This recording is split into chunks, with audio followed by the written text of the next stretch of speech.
restream? Should I restart this? Hold on.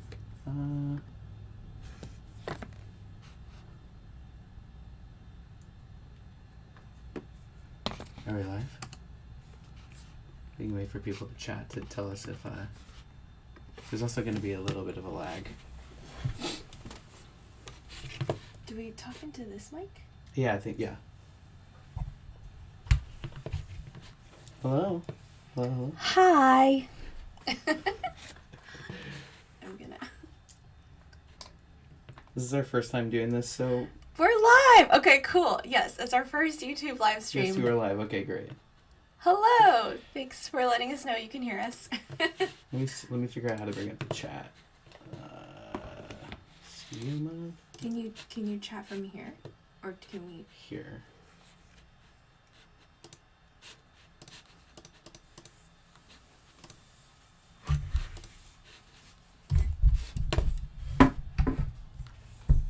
Oh, here we are. Is it?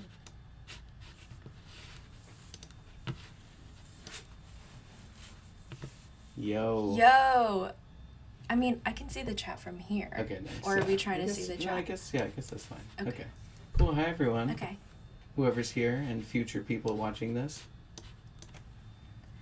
Thanks for joining us. We're really excited. It is our 1-year anniversary of our Wah album, our Wah-versary. So thanks for hanging. We're going to be walking you guys, there it is. We're going to be walking you guys through some of our production files and how we created some of the songs on this album. So get ready if you have any questions now or once this video's on our channel, just comment or put in the chat now and we'll do our best to answer. But hopefully there's some music production nerds watching. Yeah, it's gonna get a bit nerdy in here.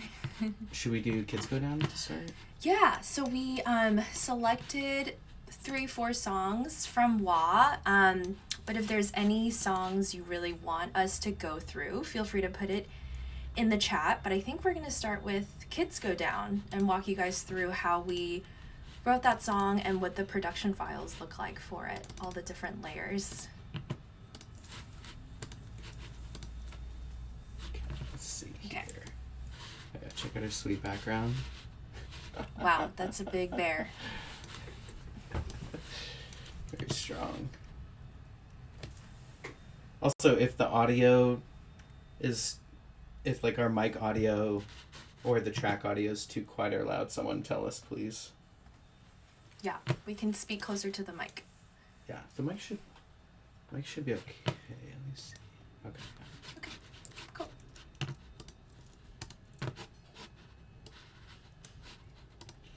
Let's see. So we use Logic Pro. For anyone that uses Logic Pro, we're sometimes use Pro Tools, but Logic Pro is mostly what we use. And yeah, does this Kids Go Down? Let's see. How did Kids Go Down start? I'm trying to remember. Let's start from the very beginning. So usually with a lot of our song making process, Bryce starts the music. He does a lot of the music, the chord structure, etc., and I write most of the lyrics. So do you remember with Kids Go Down the first idea? I think it was probably this rhythm guitar part. Okay, do you want to play it? Let's make sure that. Oh yeah, you should put your headphones on.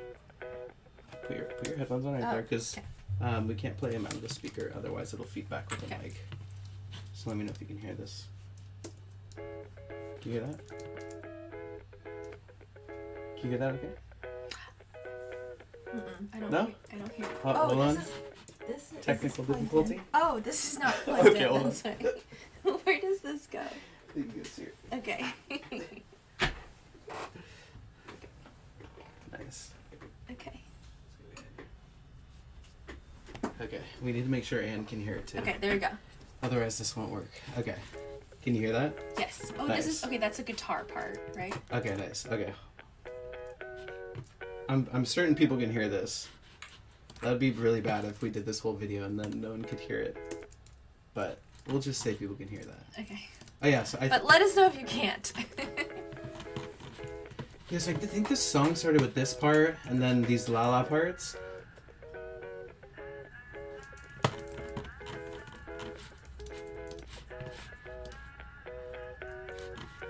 And I think we pretty quickly wrote the verse chorus. Wait, so with that guitar part, were you just tinkering on your guitar one day? Like, how did you come up with that rhythm? I mean, they're kind of like, I don't know, classic cab chords that we use. Okay. We use the 2 to 4 1 5 chord combo a lot, and so these are those chords. Okay. Got it. So it's like, yeah, something I like to use a lot. Okay. So that was like the bass. Yeah, that was the bass, and then and it's funny because the la la part, the verse melody and the chorus melody are all written over that progression, so you can hear, you know, it's like the.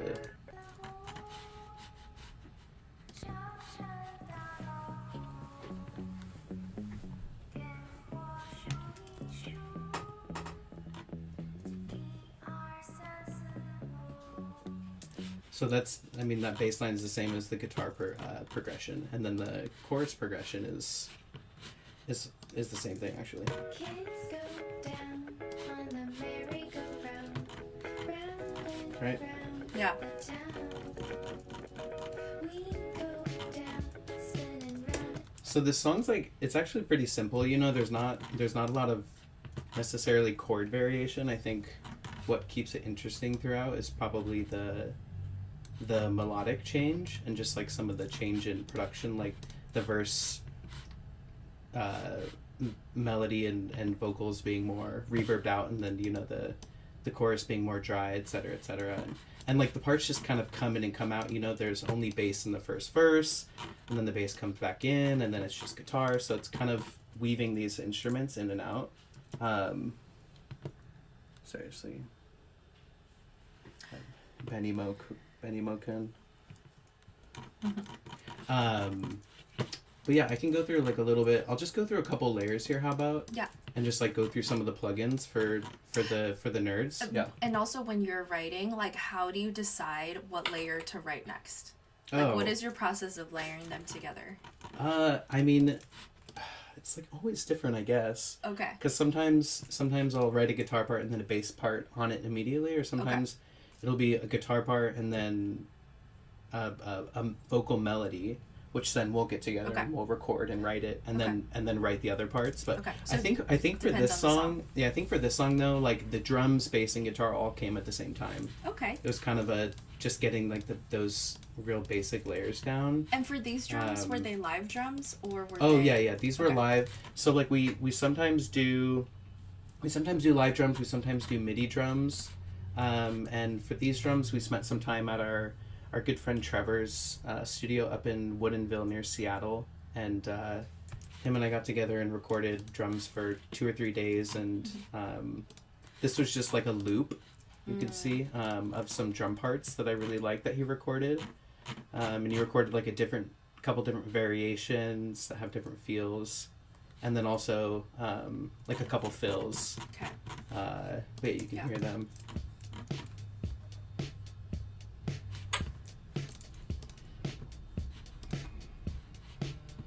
So you know, it's like very basic stuff. Okay. Yeah, usually besides live drums and maybe select parts here and there, everything we record is in our home studio, which is where we're in right now. It's just one of our home bedrooms, so we're pretty DIY.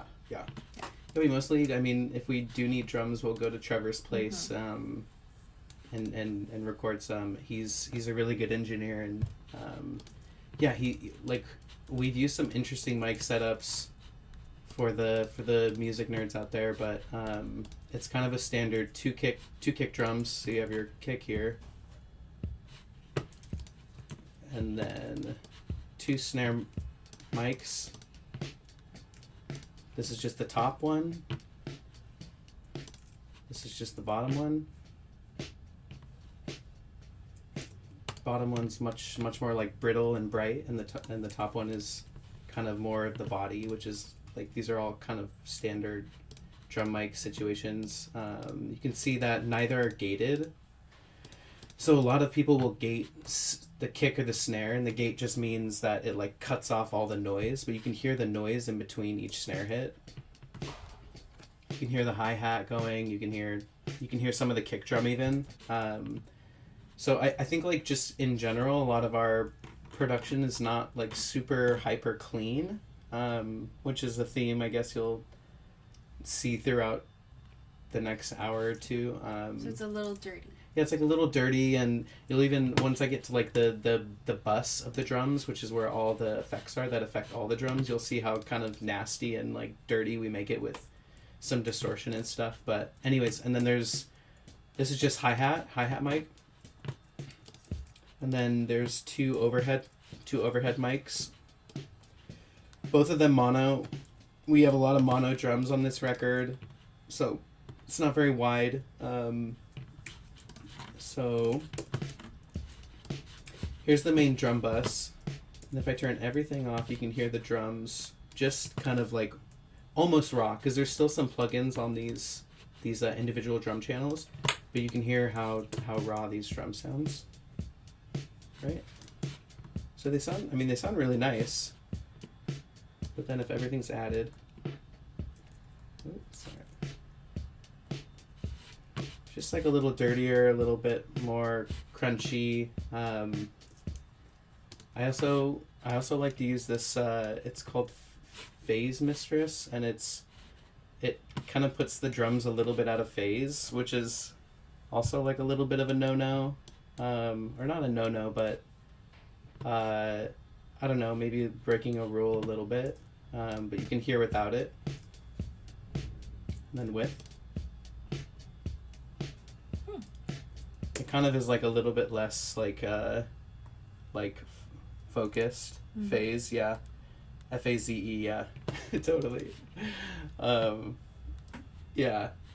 So we do that often. I think it's nice to like the drums are a little bit less what's the word, like focused or dry. It kind of like makes them a little bit more obscure or something.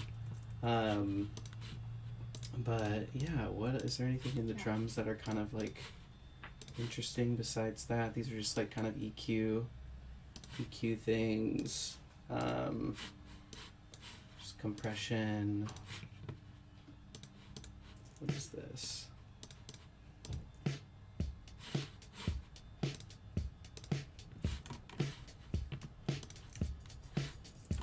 Okay, so that's drums. Mm-hmm. Okay, so that I hope that was enough. Yeah, Was I that? think that's that sounds Okay. good. So that was pretty early on. You got the drum part down. Yeah, I think I wrote the guitar to the drum part actually. Okay. Yeah, Okay, because nice. I guess I had the drums before. Okay. So just kind of like, listening to this beat and Yeah. and So yeah. then what came next? What came next? Probably, well, I guess the guitar came next, which we went over. Oh, the bass. We'll go through the bass real quick. Because we love bass. We love bass. Yes. Yeah, that's nice.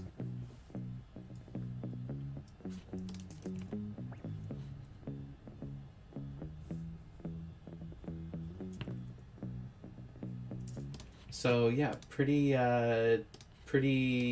distorted-y bass tone. Let's see, what do we have in here? Okay, so yeah, there's basically one layer of bass, and it's just kind of EQ'd to hell a little bit. Can you explain And- EQ for anyone who doesn't know Oh, what sure, that means? sure. It's equalization, so you can essentially like affect the volume of any certain frequency. So I can like do it live. Wow. Yeah, you feel Yeah. it? Yeah. Cool. Let's see. Yeah, it's just like some distortion, compression on the main bass layer, and then some more distortion. Oh, this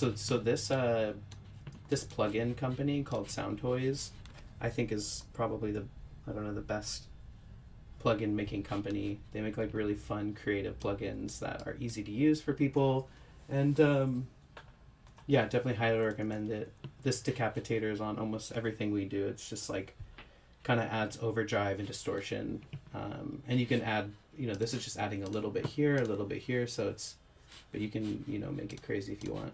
And then what I often do is I actually bounce this out with all the effects on it into this, which is basically just a copy. And then I pitch shifted it up, distorted it more, and then use this plugin that just like makes it really wide. So this kind of adds like an octave, kind of an octave stereo version of the bass, Okay. which helps, I think helps you hear it over like a phone without as much bass frequencies in it, I guess. Okay. Yeah, so that's bass. And then what came next? Oh, and then your vocals. Okay. Both of our vocals, my la-las and your verse vocals. Yeah. Let's hear. Which one did you? Who did we record first? I think I recorded the la-las first, and then. Let's hear your lalas. Oh yeah.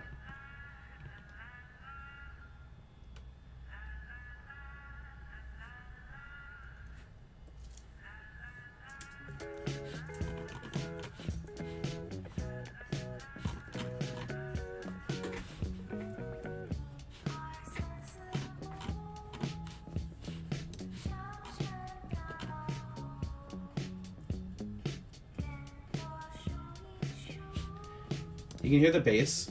Yeah. If I take that one off, add so much, like this octave one. Yeah. Great lalas, by It the like way. cuts. Oh, thanks. Wow. Thanks. You know, we remember when we were. I feel like forever we were, or maybe it's just me, but I was like, should we just cut these or re-record them? Because it was, I think it was from the demo that I made originally. Oh. And you know, there's like this feeling for any music people that are gonna watch this. You know, there's that feeling of it being from a demo. You feel like you need to re-record it or cut it, and it's just usually not true.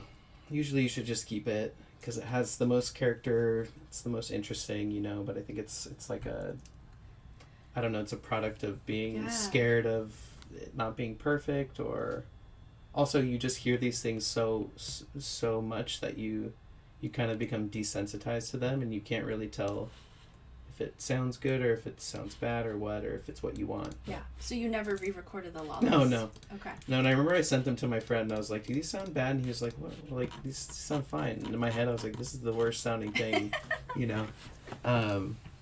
But, okay, and then... Did my vocals come last? No, your vocals came basically now in terms of the process of kind of how we're going through it. And normally when we record vocals, and this is probably, you let me know, it's pretty common. Just Bryce understands the production a lot more than I do. But when we record vocals, he usually records many takes of my voice, and then he layers them together to remove like inconsistencies. Yeah. That's what you do, right? Yeah, I mean, he like combines, collapses all of like a bunch of takes together. Yeah, usually like 3, and this is like not a special or uncommon thing. You know, lots of bands do this and have been doing this since the 60s. But actually, this verse vocal is just one vocal take. Surprisingly. Oh wow. Yeah, and sometimes we'll do that where like, if you and a lot of bands do this, it's effective where like if your verse is just one vocal layer and then your chorus is 3 or 4, it just helps differentiate them. Yeah. So this is one of the more rare times that it was just one vocal. Yeah. And also, for those who don't know, I'm actually not a trained singer. Actually, that's probably not surprising. And so, like, singing in this band is my first time really singing a lot. And so, it helps when Bryce, like, gives me a lot of direction when we're recording my vocals. Like, he'll tell me, like, oh, try this or try that if, like, something's not working. Yeah. And we try to write the melody kind of within my range, which is not very wide. True, we did discover that over time. We'd be trying to write parts that were like Yeah, like that's too high. Yeah, That's too or low. too low, yeah. Or like if it gets too high, my voice starts sounding too nasally. Which Yeah. is not good. And then I can't reach like too low of sounds, so it just has to be like just right. Yeah. But it helps like to record multiple takes of my voice. Yeah. Yeah. And then use I it. mean, like Adele records multiple takes of your voice. You know, it's Yeah. like a, you know, I don't Yeah. know. It's pretty common. Yeah. But for anyone out there that's making music or like wants to make music, it's definitely helpful to kind of layer your voice, and it takes away some of a little bit of the pitchiness or like inconsistency in tone. It's just like a nice way to Yeah. kind of cover up some of those things. So when we wrote this melody and like I write most of the lyrics. So when I was writing the lyrics for the verses, so we do try to, as you guys know, our music is like half Mandarin Chinese, half English. So it's not like a hard and fast rule, but we tend to write the verses in Mandarin Chinese and the choruses in English. Just in case, because like people like to sing along to choruses usually. So like we want the choruses to be for people to sing along to if you want to. No pressure. Yeah, no pressure.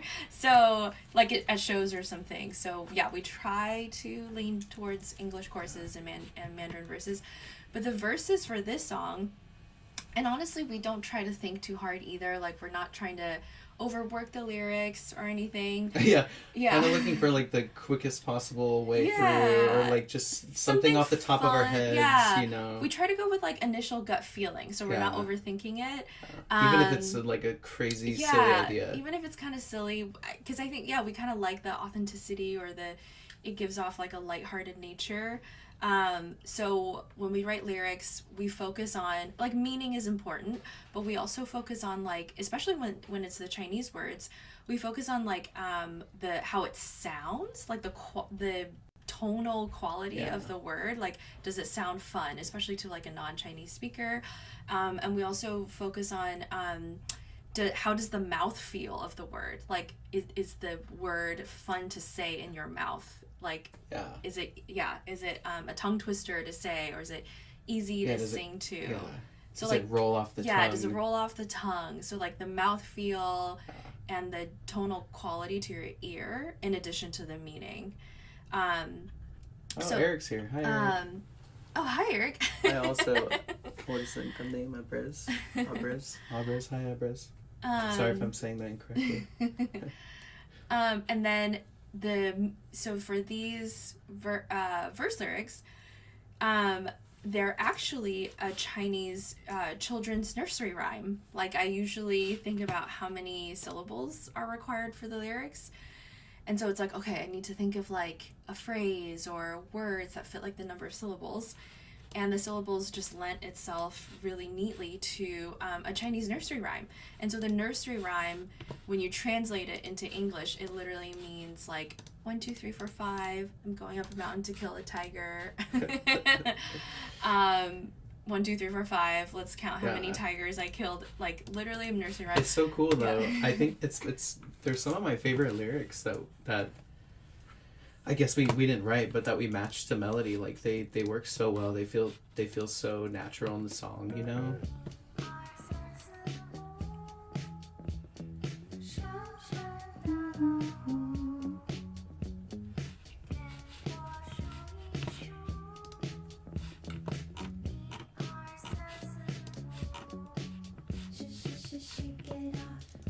Yeah, they're just they fit so well. It's Yeah. crazy. And it's funny, we'll see people try to like analyze our lyrics. And then Yeah. we've People online or at shows. They'll, they'll be comment like, on- oh, it must be some, deep metaphor of like climbing up a mountain to kill a tiger. Who's the tiger? Yeah. Are you the tiger? Are you? And it's really just a nursery Yeah, rhyme. yeah. Okay, so Anything else? Because maybe we should move on to the next song. Yeah, I wanted to go over Okay. the violins real quick. Oh 'cause yeah. I think they're so cool. Yeah. Go over the violins.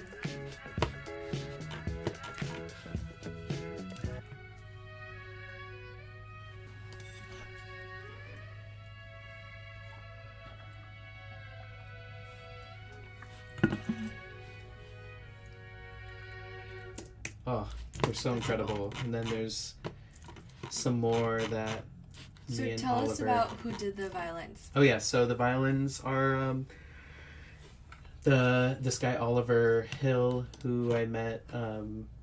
There's this guy that I'm a fan of, Sam Evian. I'm a really big fan of his writing, and he uses this guy Oliver Hill, who's based out of, I actually don't know, New York or LA maybe, and I think he's one of the best young modern violin composers and performers. He does both performing and composing, and he's got definitely some flair from the 70s and the 60s. I think that was a time when a lot of violin composing for bands was really good and intricate and interesting, and I think they were like discovering a lot at a time. And I think Oliver is kind of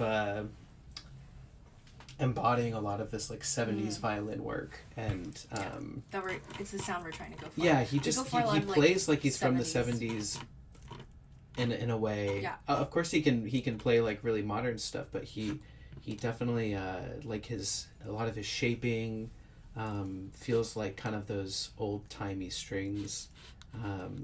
So he wrote a couple verse parts, and then let's see.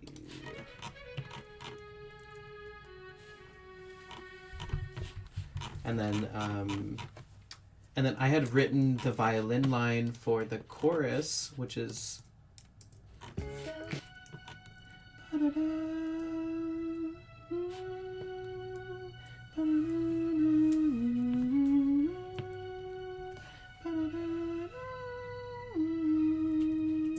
so I wrote that originally on the synth, which is actually what made me think that this song should have violins, because it just feels like it should be a violin part. But we ended up layering the synth in with the violins. But Oliver performed like an amazing version of this. You can hear it.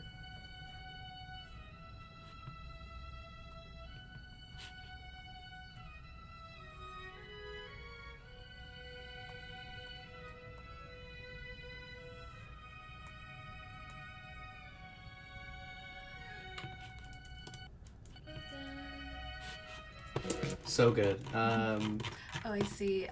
Venemo is like 60年代，60年代是美好的日子。对对，I agree. He's saying the 60s were a great time. The 60s Yes, were a great they time. were. And then last but not least, just like some of the chorus vocals for anyone interested. So we did 3, and this is pretty typical, so maybe I'll just go through it for this song, and then for other songs we don't have to go through it as much. But for production or mixing people out there interested in why the vocals sound like this for the chorus, we did our 3 vocal comps. And let's see, let's play it. Kids go down, kids go down, kids go down, Let's see.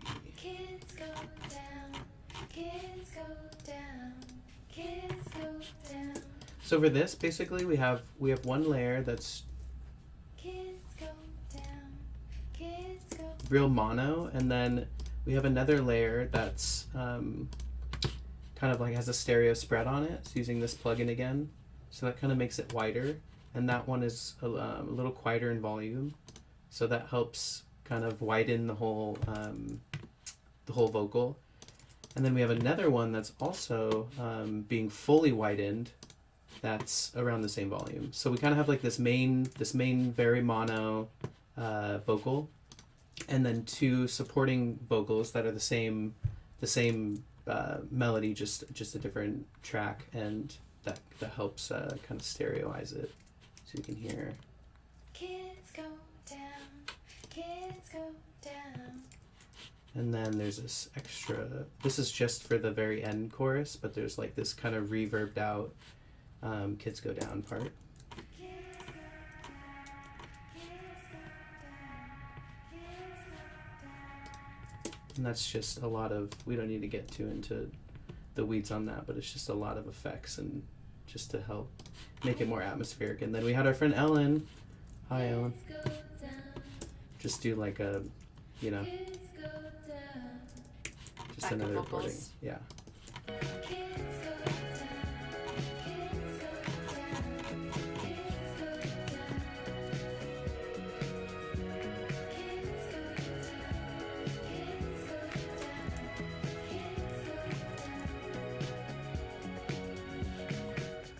Kids go down. Kids go down. Kids Pretty sweet. Oh, and last but not least, the percussion on this, which is like pretty true across all of our productions. We're real big tambourine fans. You know, I feel like the drums are almost always just 8 notes and 2 and 3 and 4 and then the tambourines doing 16th notes. It's just like kind of I don't know. It's like a classic thing to do. It's And the claps. and then we're big clappers, and the Yeah. claps are always live because we like live claps. clapping. Actually, not always live, but sometimes we do like MIDI claps on top of live claps. But we're big clap people, you know.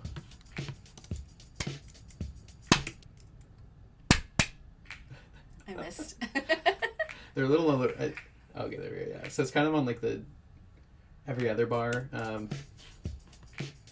You know, without the tambourine and the claps, you know, it's just different. The Yeah. tambourine adds so much energy. That's one thing. If you ever need, you know, just more energy, if you're or you need to differentiate a verse or a chorus or something, it's such an easy way to kind of bring more energy. And the claps are obviously a good vibe, but they also just reinforce the snare hits, which is just a, Yeah. I mean, And it adds a different texture. yeah, it adds a different texture. It you know, you want people to feel the snare hits, you know, the 2s and the 4s or whatever the snare hits are on, because that's such a big part of the groove, and so the claps help bring out those Yeah. beats even more. Anyways, hell yeah, But that's Kids Go Down. that's Kids Go Down, one of our favorite songs. Yes, that was a fun one to record. Okay, Should we do, let's do Magic Number. yeah, Yeah. yeah, let's do it.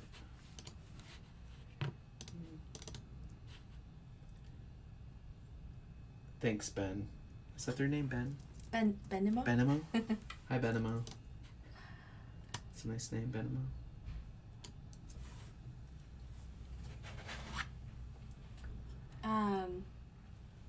Yeah. Okay, Magic Number. Yeah, we love that song. Yeah, Kids Go Down was like, it was a pretty quick song that we made. Mm-hmm. Or not quick. I mean, none of them are that quick, but it was not a song we labored over too much, which is good.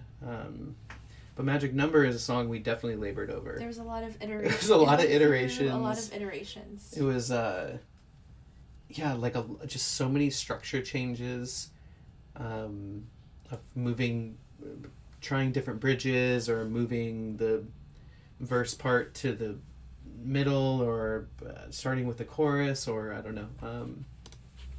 I feel like the way that Magic Number was put together is almost a little bit how like a DJ would put together a track. Like it was written in all these pieces and then kind of like assembled, and then using transitional elements worked out the transition. Because if you just piecemeal something together, it's going to feel really piecemealed. And so it was like using transitional elements to blend all the parts together, if that Yeah. makes any sense. So let's get into this one. Cool. This one's a little crazy. Do you remember what you started with? I think also guitar, drum, bass. Okay. And this is a similar chord progression to Okay. Kids Go Down, just All right. pretty different production and feel, and So this is what Magic Number looks like. What was the first idea? Do you remember your original iteration? What was the first part you wrote? Do you even remember? I don't even know. I think it was. Did that come first? No, that definitely did not. That was Okay. actually like at the very end. Okay. Like I think we had finished the song, and I was like, Yeah. oh, I want, because I think the song originally started with this. Oh, just go straight in. Yeah, and I was like, or maybe it started with like this even, you know? Which is pretty cool. Yeah. But I feel like a lot of our songs kind of do that, and I was like, Yeah. oh, I want something that's like just kind of hits you, and so I remember I wrote this kind of like it's just a little build, you know. 我你的日记，我想有你的 magic number， 大家一起分享。我要200的 magic number， I need to shake it off till tonight. Mood is high, the mood is low. Okay, so what was the first thing? Okay, yeah. So I guess like guitar came first. It was kind of the same as Kids Go Down. It was Okay. guitar. I feel like often we'll just Start with guitar. start and with guitar, drums. bass, drums, like Okay. get a good groove. Because if you listen to it without,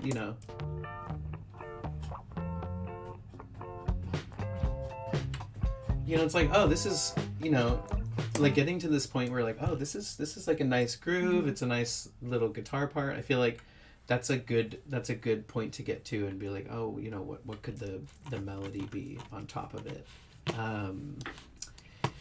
And I think this is the only song. You trying to pull me into the camera? Yeah. Am I drifting out? Yeah. I'm gonna be like this by the end. Come closer. Yeah, this was the only. So I guess a fun fact about the song is this is probably one of the only songs that we tried having you sing it. Oh, I'm yes. glad one of your songs is in Yes, Skate, this yeah. is this. Oh, wait, Thanks. no, Fuzzy is in Skate. Okay. Feeling Fuzzy. Oh yeah, feeling We fuzzy. can talk Yeah, about that song yeah. later, yeah. Thanks for being so active in the chat, Yes. Ben. We appreciate you. Glad you play If there's anyone else lurking around, you can. Okay, so we started with... Oh yeah. Well, if you remember, we tried to record your vocals for this whole song, but this is one of those few songs every once in a while we have where your vocals just aren't really fitting, Yeah, and so Yeah. that's the reason we kept my vocals. yeah. Yeah, so one interesting fact about the way I sing is so my musical background is classical piano. So I grew up very classically trained, which comes with a very rigid set of structures and conditions. And so the way you're taught to keep to a beat and to a rhythm is total opposite of anything that's more jazzy or groovy. And so anytime we're recording songs that has a little bit of a groove and not so straight on the quarter notes, I have a little bit of a hard time Definitely. grooving. I sing, Yeah. I'm really good at singing right on beat to quarter notes.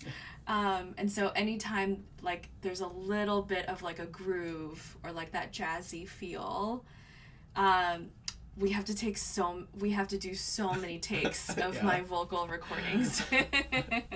And I think this is one of them. Yeah, and To get me to yeah. loosen up and groove.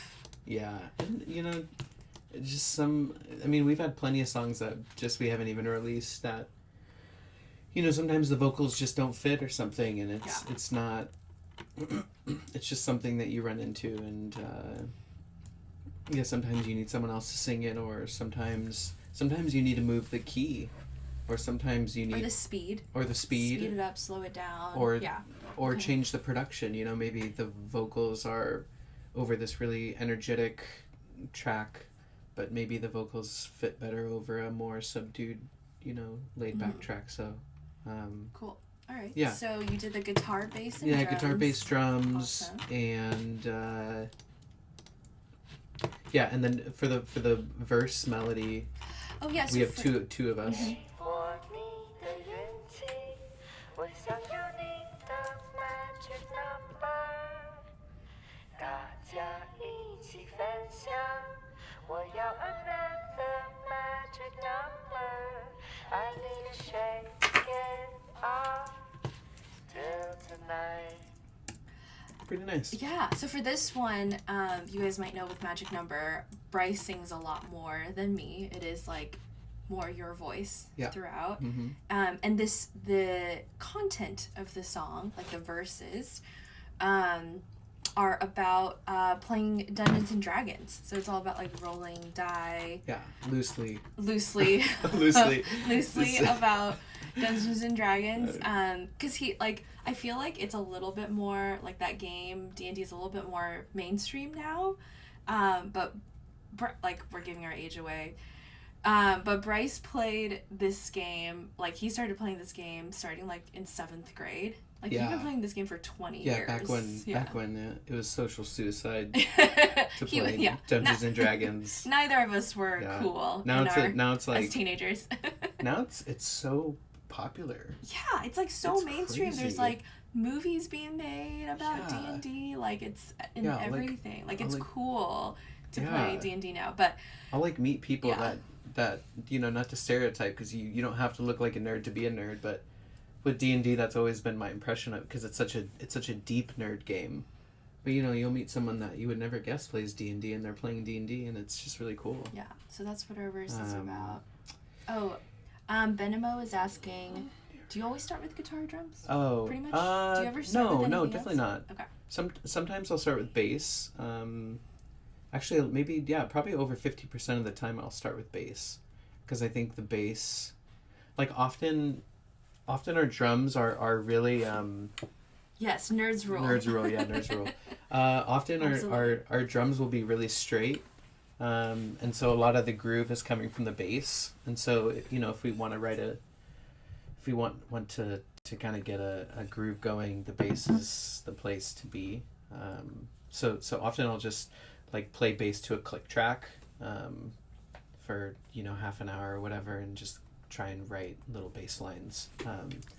But with these first two songs, they kind of came with the guitar and the drums First, yeah. Okay. And then bass. Okay. And then bass, yeah. And sometimes synth, right? Like starting with synth? Yeah. Yeah, Like definitely. so I Yeah, think some- we'll do Take Me it's- to Beijing, Yeah. and that one started with synth. Mm-hmm. Okay. Yeah, it's definitely a little bit all over the place. Sometimes it'll start with drums. I mean, sometimes it'll be an acoustic guitar song with a melody that then we record and then we start writing the actual production over it. So it's we don't really have one way. Yeah. But one fun thing we did in this song is like, sometimes you write a song and you kind of have all the basic parts: drums, bass, guitar, vocals. You have your rhythms, your leads, etc. And sometimes at the very end we'll go through and like just add little like sprinkles of things here, and I think that's a good way to keep the song interesting and also make it a little less sound less sterile. So there's like some fun little, and you can see how much of this I muted. Tin whistle. But like I kind of went crazy. You can hear Do you have the tin whistle here? somewhere. This was all muted. But that like That's this, cool. I think it's even though I only got like a few little flute parts out of this, I think it's a good exercise to do with your songs. If you're kind of nearing the end and it needs some more Like texture. yeah, it's like kind of like almost Adds a like little the more oomph. dessert on the end. Yeah. It's like the sweet A parts, little that sprinkle. A little Yeah. razzle dazzle at the end. I think just like playing an instrument, whether that's a synth or something, and then just listening to it and going through and like being like, oh, I like this part. Yeah. I like this part. And then, we put delay on pretty much everything. Bryce really loves. So these are all sounds from his Irish tin whistles. He's got two Oh, of yeah. them. It's okay if you I can wish they find were them nearby. later. Yeah. But he loves them, and it's actually the instrument that if there's any, we're nerds. If there's any Lord of the Rings fans, it's like the melody of the Shire is played on the Irish Yeah. tin whistle, and Bryce just loves whipping out his Irish tin whistle yeah. and playing the Shire like all the time. You love it. I enjoy it. Yeah, Oh my it's gosh. great. Oh, someone asked, how did you guys meet and decide to form a band? Oh. Bye. We bye, met- bye. Oh, okay, bye. Thanks for all the questions, Yes. Ben. Yeah, we met in high school a long time ago. Yeah, we met in high school. Okay, gonna give away our age. We met in high school 17 years ago. And then we actually started dating in high school. So we dated for 10 years and then got married like 10 years, so 7 years ago now. We've been married for 7 years. But yeah, that's how we met. We started the band in COVID. Yeah, we started this band during COVID, like in 2020, like right before 2019, Yeah. but then like 2020, COVID gave us more time to really like do more with it. So when we started the band just for fun, it was like around the time, so first we had more time on our hands. We had just moved cities. And then, so Bryce has always been in a lot of bands before this. He's a lot more experienced in the band world than I am. This is the first band I've been in. And he was looking for like a new music project. And at the same time, I was teaching him how to speak Chinese Mandarin so that he could communicate better with my family. And he just loved the sound of Chinese words. And thought it would be like fun to write music with them. Yeah. I was also like exiting a band at the time Yeah. and was You were looking slightly for a new- depressed. Yeah. Yeah, he was down. I was down, you know, You needed a nothing new project. nothing was really working out Yeah. the way that I thought it would. And so we started this band as kind of a silly joke, and Yeah, it really was and, like just to have some fun. Kind of is a little bit of a silly joke. It's just fun. And yeah, we're still having a lot of fun with it like 5 years later. Yeah. Yeah. Yeah, it's great. Okay, is there anything else in the song? Oh yeah, there's some nice little violin parts. Wow, it's so fun. Oh, you know what I didn't do on the last song, which I feel like someone will be interested in this.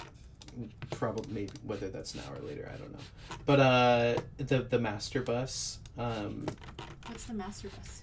That's like this. It's like the final bus that everything is routed to, and it has some like effects and plugins on it. But it's. Yeah, let me just go over it real quick, because I think someone will be, at least when I watch other people, I'm like, that's something I'm interested in.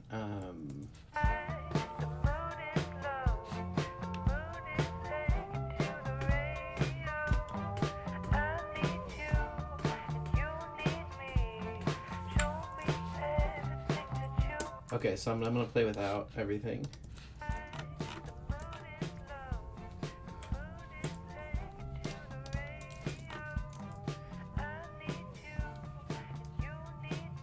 Definitely like a lot less in your face. Okay, I'm just gonna go through one by one real quick. So compression, use this VCA compressor a lot, which is pretty common. You can see it's working not very hard, just a couple dB of compression. Slow attack, fast release, that's like pretty common. And then this radiator plugin I use almost always on the mix bus.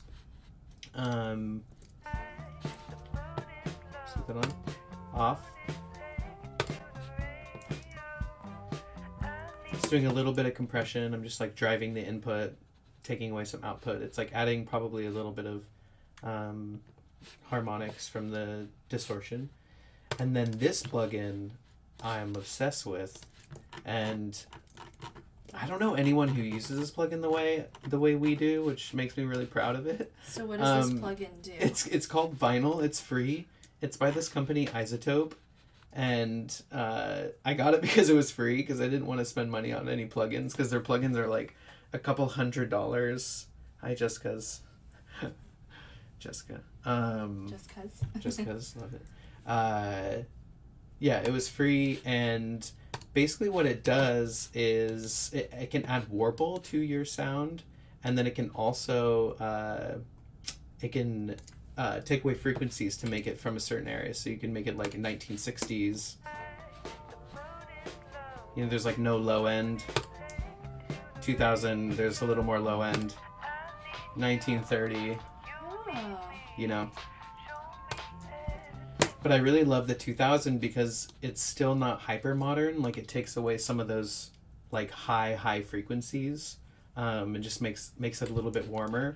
And then you can also add warble, which like makes it like if a vinyl was starting to warp, it can add like warble to the sound. So I'll just like pump it. Obviously, you know, just a little bit to taste is nice, but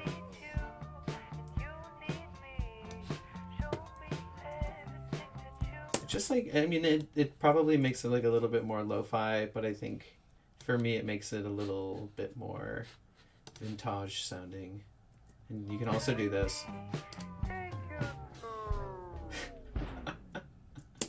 Great, love it. Okay, that's final. Cool. And what are the And then- bells? I see you have Oh, bells. Okay. bells. Oh, I might have thought Oh. that they were going to be bells, and then I ended up doing violin. Oh, I see. Okay. And didn't change the name. Yeah. Okay.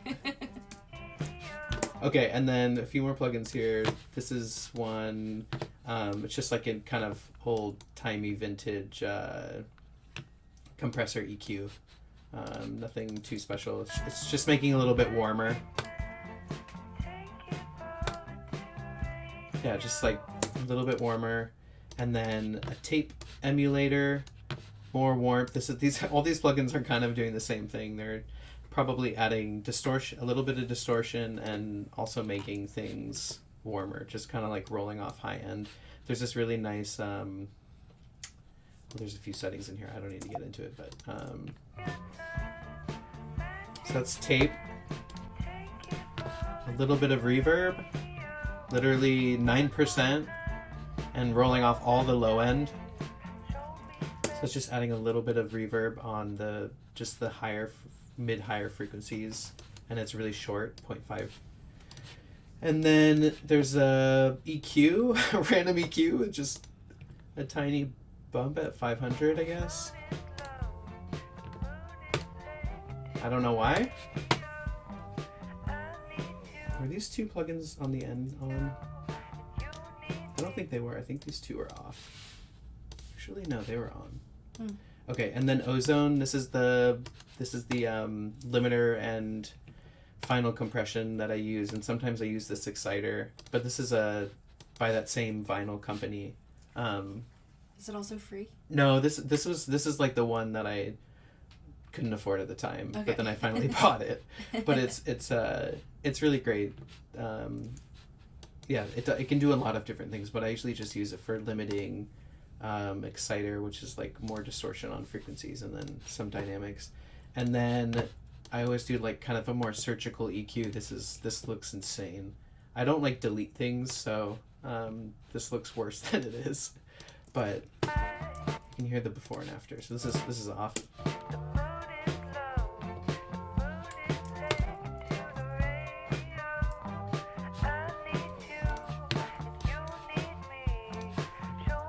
So this is like, I mean, it's like rolling off some high end, cutting a lot in around 3K, which is a lot of the kind of harsher frequencies, adding a little 1,000.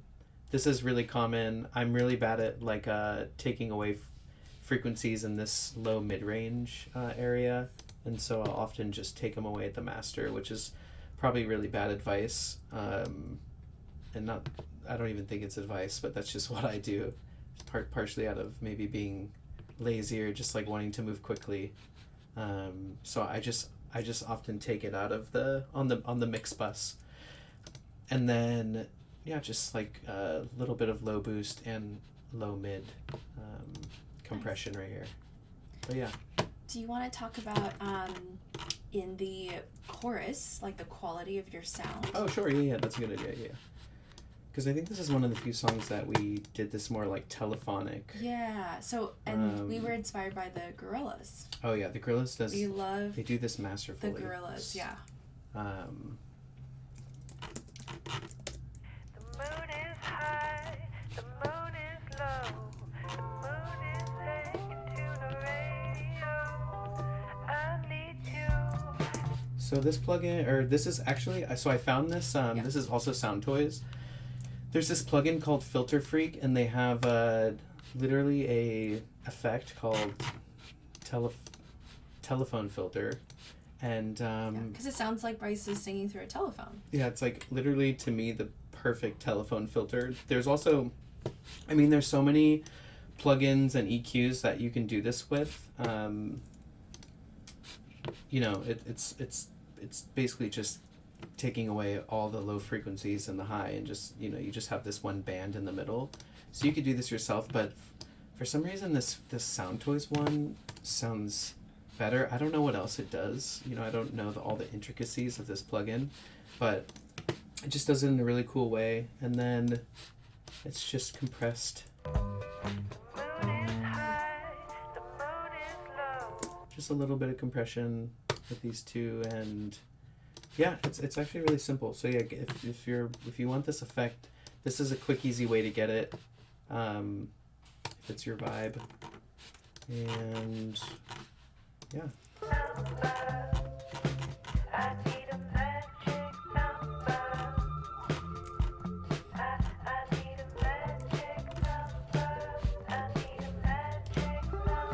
There's the tin whistle again. Yeah, and then there's also like, you know, this is more like the sprinkling, but there's like this electric guitar that's just playing these, you know, just kind of reinforcing the chord voicings. And it's panned like a little bit to the left, so it's out of the way of the main vocals. And it's just delay and chorus. You know, if you listen to this without these two effects, Sounds like it's so different. like a Hawaiian Yeah. luau. Is that what they're called? Totally. Yeah. Yeah, like on But you're in it's- a Hawaiian beach somewhere. yeah. But yeah, it just goes to show, you know, these two effects can add so much life and excitement. Hi, Steven. Thanks. Hi, Steven. Yes, Oh, heck some yeah. dumps. Love a good dump. Thanks, Steven. Okay. Anything else with Magic Number, or should we move on to the next song? Let's see.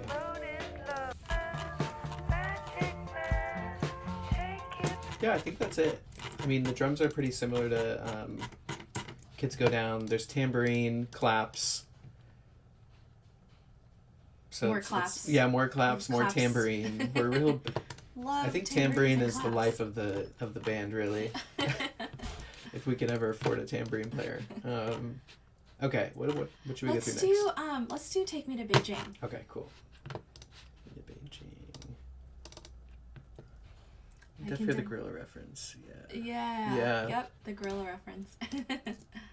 Yeah. And what they're else? so I good. guess, yeah, so we're inspired. So while the next song file is loading, we're inspired by the Gorillas. What else are we inspired? What else are you inspired by when you're writing? There's too many bands. I don't know. It's like always changing, but. Well, you really like Tame Impala and their Circle. Yeah, they're Like yeah. Pond. Yeah, Pond is like probably one of my favorite all-time like psych pop bands. Yeah. I like them even more than Tame Impala. Our live shows, we take a lot of inspiration from. The Flaming The Lips. Flaming yeah, Lips. we're like a budget version. You Yeah. know, we're like a band Budget who version only of has Flaming like $100 to spend. But if we had, you know, 10,000, we would have a 70 Yes. foot inflatable Yes. bear monster that attacks the crowd, and Yes. We're very inspired by their live shows. yeah, they're great. I don't know. There's too many good bands, honestly. Like obviously the Really? Beatles, but I think they Yeah. inspire everyone. Yeah, definitely. We love the this- Bee Gees are great. we We love listen a lot for this- disco. 60s and 70s sounds. Yeah, but also a lot of modern music. Yeah, Anne's a real pop head, you know, Taylor Swift. I am. We have very different Yeah. music tastes. I love top 40 music, Yeah. and I'm a big Swiftie. Yeah. We just released a cover of Blank Space. If you haven't listened to it yet, check it out. We like sing her lyrics in Chinese. I like the Hawaiian luau pork dumpling. Nice. Yeah. We should write a Hawaiian inspired yeah, song. let's do a Hawaiian inspired. Okay. Okay, so this is the tracks to Take Me to Beijing. Take Me to Beijing, and this Probably the most one- simple. It's probably the most Yes. simple song. Actually, this and Bear Day are probably our two Okay. most. And it's simple in terms of like Production. amount of tracks. Yeah. There's really not much. And going also, on. Take Me to Beijing, for the music nerds, is a 4-chord song. So, if Thanks. any- What's going on, fellas? Love you guys. Wow, 100 times. Weekend in very Chinatown. sweet, thanks. Thanks for listening to Weekend in Chinatown. We like that one a lot. Sorry, cut you off. But yes, so Take Me to Beijing is a 4-chord song. So Yeah, like anyone's- the 4 chords. like the 4 chords. So for those not familiar, like a lot of pop music, a lot of famous top 40, a lot of hits throughout the decades are written by like the same 4 chords. Yeah, they're Um, great 4 chords. And can you tell them what the 4 chords are? Yeah, the 4 chord. Well, I mean, there's a couple different variations of 4 chords, Yeah. but this is usually one the of the one. most famous ones, which is 1, 5, or 1, 5, 6, 4. Yeah. And so Take Me to Beijing Like I think. uses those classic 4 like it's also Pachelbel's Yeah. Canon uses them. Oh no! I thought No. Canon was. Canon D. I thought Canon was like 1, 5, Oh, you might be 4. right. It's like 2, 3. There's like 8 chords in that progression. Oh, I think. you're right. But that's also a really famous one. Yeah. But this is like, Can You Feel the Love Tonight? Mm-hmm. I mean, there's like probably, Yeah, if you Google 100,000 Google songs. 4-chord songs. not to diminish our, Yeah. our beautiful song, but I like, for me as a songwriter, I find it's like a challenge if you can use these 4 chords in a novel way. An interesting, unique way. Yeah, like I feel like that's almost the challenge now, is because you could obviously use them and just write a song, and they're pretty easy to use to write a song because they're just like very accessible. So with this one, you started with synths, right? Yeah, So this- you just yep, started yeah. playing a synth. Yeah. So Yeah. This part.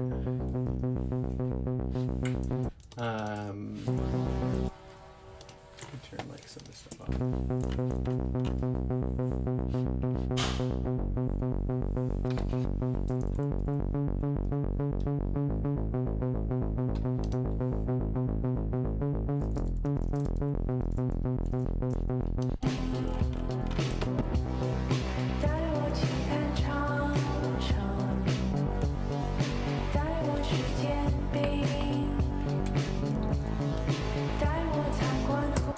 So- Yeah, holy reverb.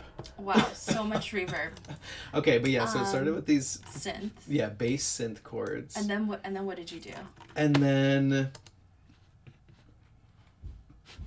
I think I just started putting drums on it, which is just a So it simple. was drums and synth first. Yeah, Okay. drums and synth, like a very simple progression, and this progression goes throughout the entire song almost. There's only one variation, but the drums are kind of interesting. One more tidbit for the production nerds. Something that I like to do. You can kind of hear the reverb on the snares coming in and out. See, it's like less, and then,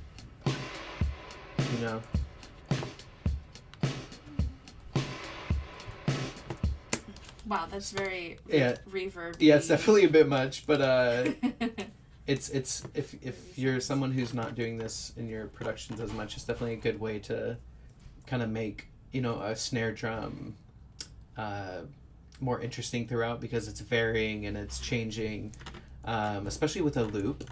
If you're using a lot of loop drums, like I really like looping drums. This is a way to make the loops more spicy. So you can see this is just the reverb send data. So this this snare is being sent to a reverb right here, and this is just the amount of send that's going through. So you can see here, this is where it's being sent more to the reverb. So definitely recommend, if you're looking for a little more spice, you can do that. These drums are just kind of totally effed up. They're Were like, these MIDI drums or were these no, live these are drums? live drums. These were live drums. Yeah, Okay. yeah. That we recorded. Um, Okay. They're just really like kind of crunched, and anyways, got distracted. So Where then, were we? yeah. Oh yeah, and then I think I started writing the vocal melody. Okay. And I think it was like that same day actually that you Recorded. like, okay. I feel like the song was done so quickly, like it was. It came together in like days. Yeah, because there's really only a verse melody, and then the chorus. I remember thinking, oh, we should. Does this song need a chorus? Because we wrote the la la part. Oh, You remember? Yeah.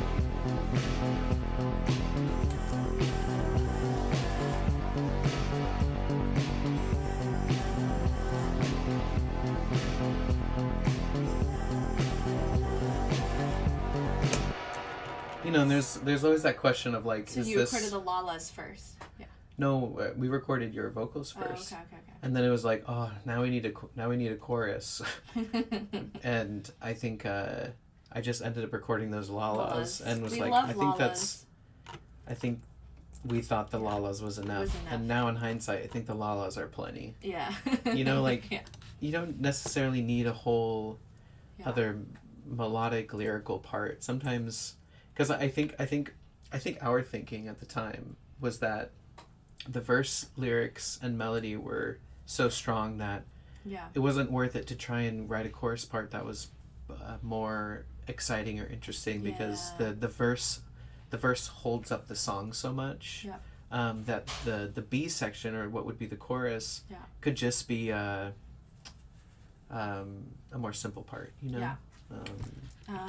We love you singing a Lala. Take me across the ocean. We love you singing. Take me to the sea. Take me to the kingdom. Take me to Beijing. Take me to your hometown. Okay, so a couple things here. Again, we triple track this with Anne's vocals. You can see here.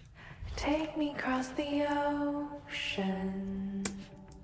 Lots of delays and reverbs. Yeah, so like this track, or this comp is just straight in your face. Same with this one, and then this one is the stereo one that we widened using this plugin. So it's kind of the same concept as for Kids Go Down, just to make it both thick, still like focused and mono, but also still has some width, so it feels big.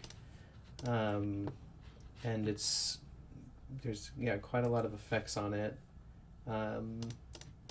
This Phase Mistress we're using again, because again I think I like things out of phase and like a little wonky, even though that maybe it's bad practice, I don't know.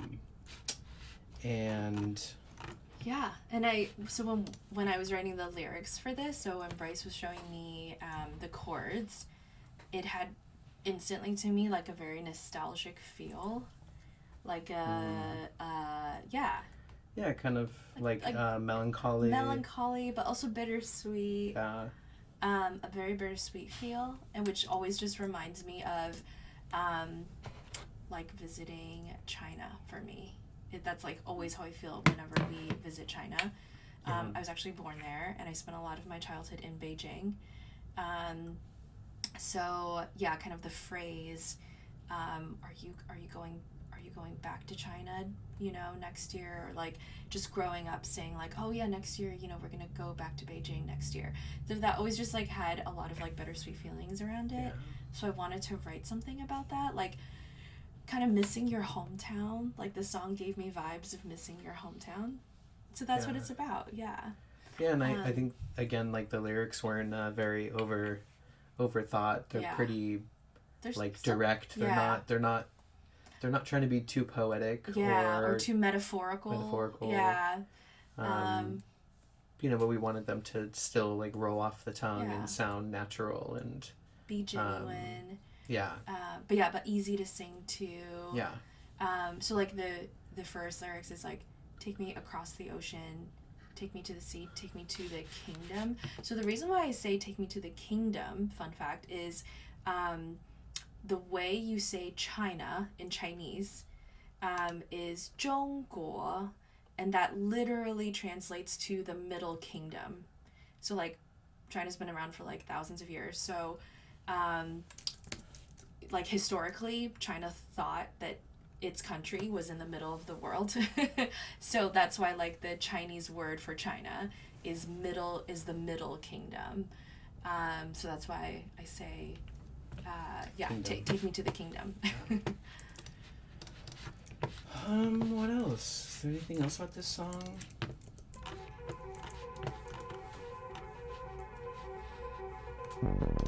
Take to the king. Take me to Beijing.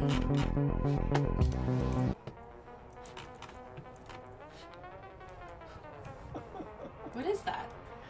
Just crazy effects that I added at the end. So you can hear it atmospheric. like, way in the back. It's so atmospheric. Yeah, that's a little crazy. It's just too damn catchy. I'm going to the kingdom next week. Oh, there's. What's up, Steven? Oh my gosh. Have fun in the kingdom next week. I'm so jealous you're going to China. Oh, Where in China are you going to? Let us know. Yeah, I mean, the song's really, it's pretty simple. Like, there's not, like the mixing on it was also pretty simple because it was, the arrangement's Yeah. simple. Yeah. But if anyone has any more Yeah. other questions about it, Let us know. there's a- Yeah, it was one of those songs that just like came together really quick, and we just really Yeah. had a lot of fun putting it together. yeah, and it's been fun kind of seeing the song take a life of its own, and it's probably our most, requested song at shows. Yeah. Which feels really Yeah. special. And it's also because we make such silly songs and Yeah. a little bit more mid-tempo or upbeat, it's nice to have a song that It's a little more serious. more Yeah, serious it's probably or- our more melancholic song. It's also fun to see like audience members, like when we play live shows, really connect with it. yeah. I've definitely had, other Chinese Americans or just overseas Chinese if we're playing in other countries. Tell us how much they connect to it. Yeah. That it makes them miss their hometowns, and actually not even overseas Chinese people, but like people that just immigrate to other countries. Like we've had like non-Chinese immigrants tell us that it makes them miss their hometowns too. Yeah. And then we actually got to tour China last December, and it was so special to play the song in Beijing. yeah. Yeah, it Yeah. like made us emotional on stage. Yeah, it definitely like made us tear up a little bit on stage because the audience members at the Beijing show were like, "Welcome home, like come back and visit." So it was just a really special. Yeah. It was really special to play this song in Beijing. Yeah, I hope we get to again. Yeah, me too. We'll see. Going to China is very expensive and difficult. Yeah, it's hard to But get there, especially as a band. it's, But yeah. we definitely want to go back. It was really great. Let's see. Pretty Bear Day? Let's do Feeling Fuzzy. Feeling Fuzzy? Yeah, Oh, Feeling let's do Fuzzy. Feeling Okay. Fuzzy. Oh yeah, Feeling Fuzzy is a good one because that production is like Yeah. so whack. Where is Fuzzy?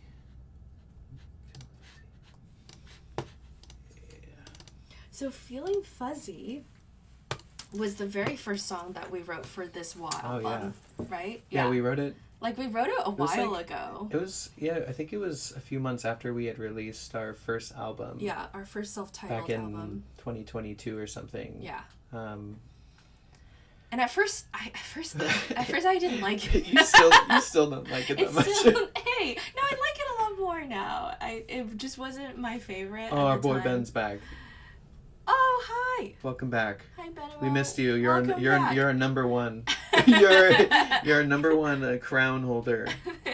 It's number one. We're getting into Feeling Fuzzies. Yeah.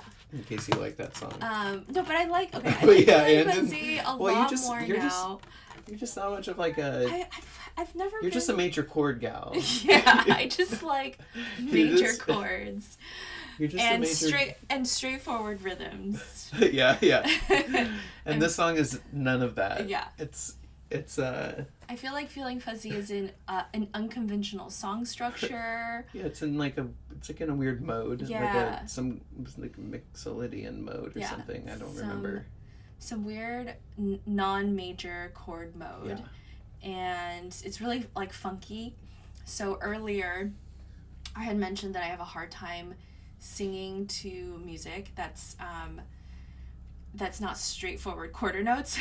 So Yeah, this was definitely the hardest. this, oh my gosh, The the hardest vocal song. takes for Feeling Fuzzy like was crazy. Thousands. Yeah. No, I'm just kidding. No, Maybe we're hundreds. not. No. I feel like we never go above 40 or 50, which is not even that much. I mean, Okay. pop production people, you know, your big pop productions, they'll do hundreds. Okay. But we're also not as meticulous about getting Yeah. a perfect, Yeah. because we like the character, we like the Yeah. Want kind some of- imperfections yeah. in there. Yeah. But we definitely did a lot. So with Feeling Fuzzy, how did you start this one? Oh, this was just the guitar riff, which is kind of the central, which is where the vocal melody came from. So I think after I had written the guitar riff, I knew that I wanted the song to just center around this guitar riff.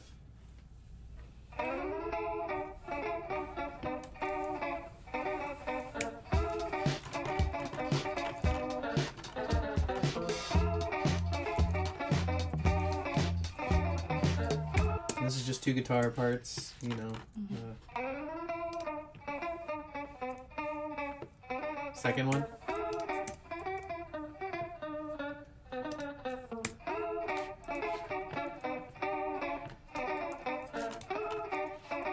Just the low and high part. You can hear how noisy they are, which, you know, a lot of engineers or mixers, production people will get rid of a lot of that noise, but I guess more of this theme of, I don't know, we like, maybe more me, I like noisy things, I like Yeah. some of that grit. And How did you come up with this riff? Were you just kind of I don't playing remember. around on the guitar one Yeah, day? Okay. I think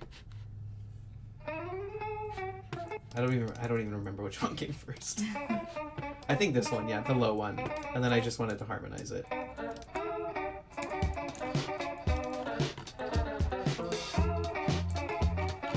And then the bass, I think the bass part came second. Yeah, the bass part came second, which is just like just an easy quarter note groove, you know.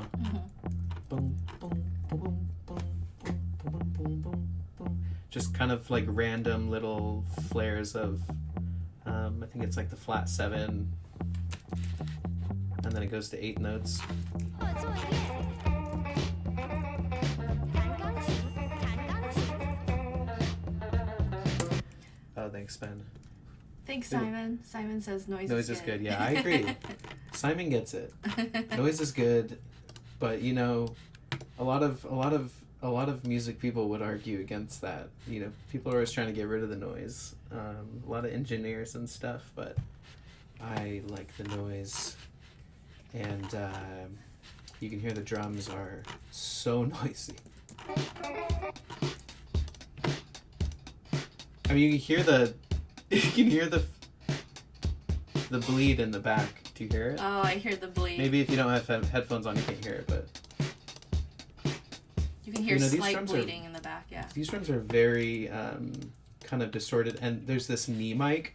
So let me play the drums. So my friend Trevor, who I record drums with, he has this knee mic, and it's like a mic that's like kind of pointed. It's like kind of under the drum set that's pointed at your knee, or kind of like near the snare, and he just like distorts the shit out of it, and like destroys it with EQ, destroys it with compression, and it creates this really crazy mic. So this is just the knee mic on its own. So it's pretty messed up, and I'll play the drums without the knee mic. So this was without the knee mic. See how nice, like it's like really clean, not really clean, but pretty clean. And then knee mic.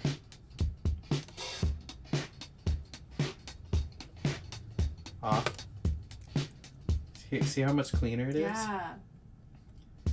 And I can like, you know, turn it way up. Oh, yeah, that's funky. Yeah. But you know, that's where a lot of that grit comes from, and then on top of that, I'm just adding like way too many things on it to make it. Oh, wow, that's a lot of plugins. Yeah, and I think I might be running it through more compression here too. Oh yeah, that's more. Anyways, they're very compressed. They're kind of messed up. They're also a little bit out of phase because I put another one of these phase mistress on them, so they're kind of mucked up. Okay, what else? Thanks, Steven. What? Feeling fuzzy guitar riffs. Kind of age like fine wine noise. Hell yeah. So when, and then I remember early on for vocals, we actually recorded the chanting part first, right? Oh, the zuo yeah. Yeah. Before Oh the yeah. melody. I Yeah, feel like you're that right. I came think we did. early, Yeah. before 做 the 作业， melody. 做作业。 that part. Yeah. 弹钢琴，弹钢琴。不要玩，不要玩。要学习，要学习。 It'll And that's never- just one layer. It'll never be not weird to listen to my own vocals. 做作业， It's so good though. 弹钢琴，弹钢琴。不要玩，不要玩。要学习，要学习。 So Great. I can't remember like how we thought to write those lyrics. I don't remember. Yeah, why the lyrics, Like, but I I remember we needed something with more space Okay. because like right. the verse lyrics are pretty what's the word? condensed. Yeah, like there's just a lot going on, Yeah, and yeah, so yeah. you know, So we need something more space. yeah, we wanted to kind of contrast that, which yeah, we do a lot and of. something Like, that was like repetitive. yeah, And I think I just remembered like, well, there's we- like all these annoying repetitive things that my mom would say to me growing up. I think we wrote those after the verse actually. Oh, we did. Because I think that we Okay. did that because we had written the verse about this like hypothetical Oh. well, you okay, as a that's kid right. That's right. wanting okay. to just play and Yeah. your mom yelling at you and then Right. Okay. and then we're right, I Yeah. think. So for like, you guys might know the translations, but like this like chanting part is literally me saying, "Do your homework, go practice piano, no playing, and go study." So like these were just like things that my immigrant mom would say to me over and over again growing up. Yeah, they were so annoying. I mean, I love my mom. She's great. She's great. We love her. But she's intense, you know. Yeah, very intense. Very much a tiger mom. Yeah. And it was fun to, yeah, you know what? It was fun to like turn these like kind of traumatic sayings into something that's like into a fun song now. Yeah. Yeah. Trauma. into a fun song.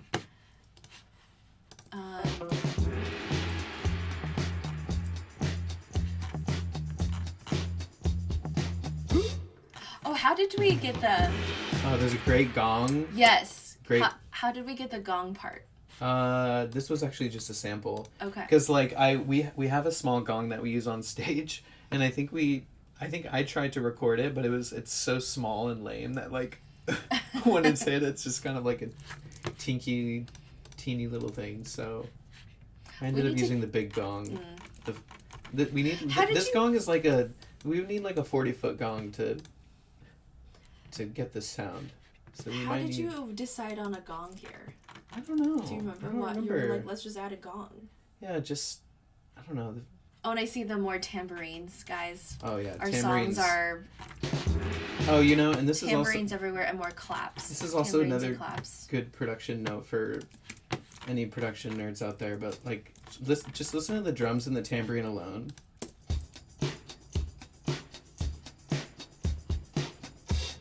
It's not very tight, you know. It's like, where's more? Give us more.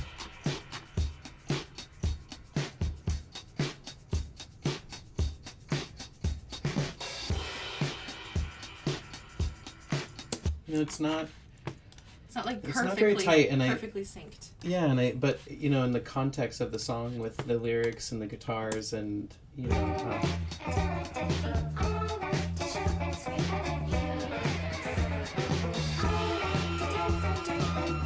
you know, I mean, it's just production taste, but because we definitely will grid things sometimes, so you know, we don't always make it so loose, but sometimes loose is good. What else do we have here? Oh yeah. Oh yeah, there's the guitar solo. Yeah, talk about the guitar solo.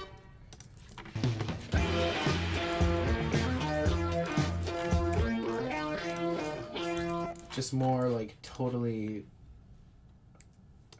Am I allowed to swear? I keep trying not to swear, but it keeps coming out. It's not like a kid's show, right? This is YouTube. But we're a G-rated band. But yeah, this guitar part's real messed up.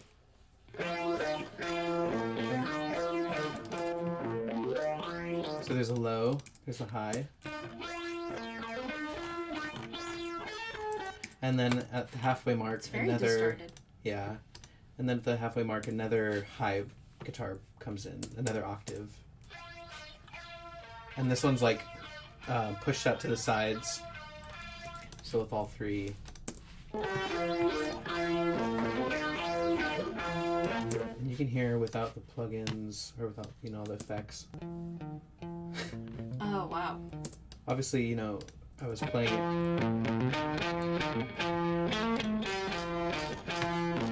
This is like this low part actually has an octave on it at 31%, and then I recorded an actual octave right here,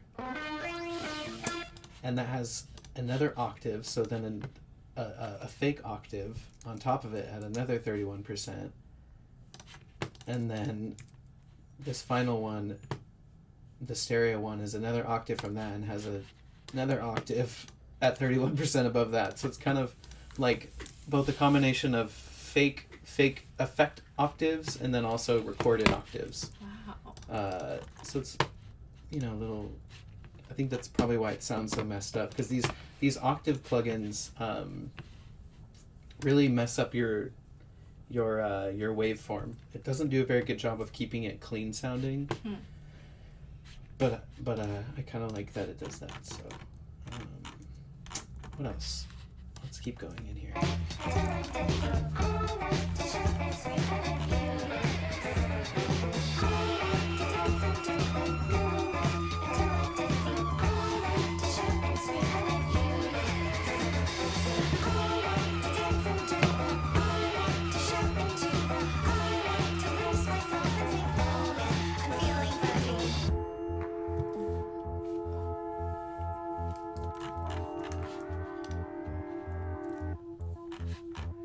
This is like this cool little loop of a bass synth that I wrote.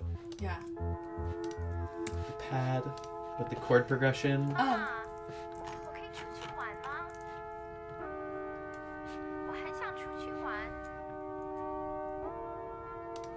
And then another one. This is like a softer pad of the chord voicings. That's pretty. Yeah. 妈妈，我可以出去玩吗？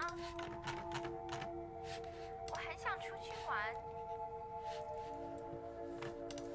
And then there's one more layer that's a high. I think it's high. Like a higher voicing. Yeah, playing the. There's like a really faint melody that I wrote. This like.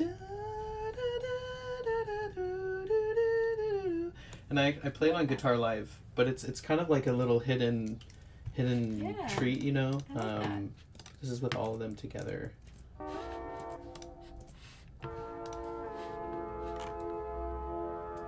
Bass synth.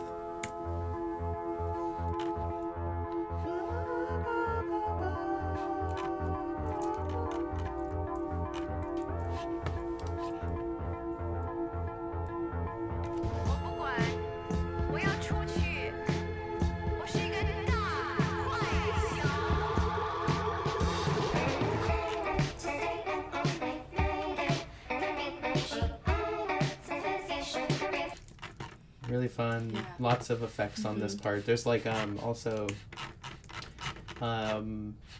this is a EQ band on the mix bus actually. So when that part comes, it ducks a bunch of the high frequencies. Which is something you could try if you want a part to kind of change color without having to go into every single layer and change the color of each layer. You could just do the whole thing on the mix bus. Just kind of like a quick and easy way to change the vibe of a section. And for that bridge, that talking part. Oh, Yeah, sometimes we just like to have me talk instead of singing. She's a great talker in normal life and in the band. 妈妈，我可以出去玩吗？ Yeah. 我很想出去玩，可是我的作业已经写完了， Okay. 我也弹完钢 You're like, stop. It sounds so nice over this. It 琴了。 it basically just means 你让我出去好吗？ Damn, that could have been the part right there. I'm basically saying there, I'm pretending like to be on a phone call with my mom, and I'm like begging her for me to go out and play. Like I just had a really strict upbringing where I really wasn't allowed to hang out with friends as a teenager. I basically had to go straight home from school to study or practice piano, etc. So this is like me pretending to be on the phone, like begging her to let Yeah. me go.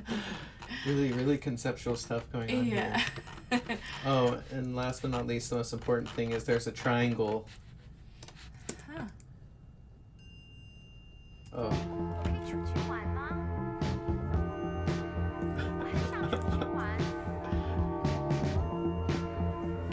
Really important. It's We the should only play- triangle we've ever We should ever play the used. triangle live. We should put. Yeah, I guess you Yeah. could play it. Play it live. Yeah. Okay. Yeah. Anyway. You could be the gong and triangle Yeah. player. Yeah. Just. But Okay. I think that's yeah. Is that it for feeling fuzzy? Yeah, and I just remember like, Hating this song. no, oh my God, stop. It's okay. You It can be wasn't my honest. favorite. I just remember recording the vocals were so painful. Yeah, maybe like you were the- traumatized the by the verse- vocal recording. The verse melody, it was just so hard for me to like get the groove. Yeah. I mean, these like even It's a funky even a groove. trained vocalist would have trouble with both the groove and It's like, also. I kept wanting to just like sing in the quarter note rather than like Bum, bum, yeah. bum, bum, bum. Yeah. Yeah. We were well, like, I remember we were recording my vocals in like very small chunks. Yeah, I was like, I wanted. All right, next one more time. Yeah. Oh, and then we also. These were pretty cool. Oh yeah.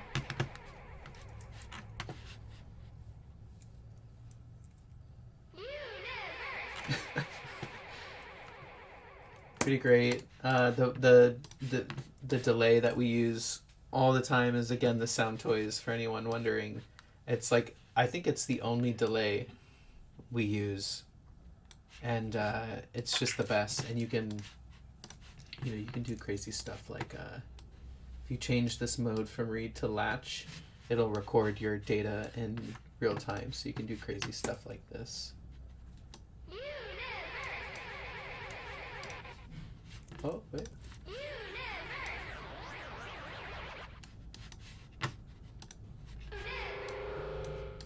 Oh.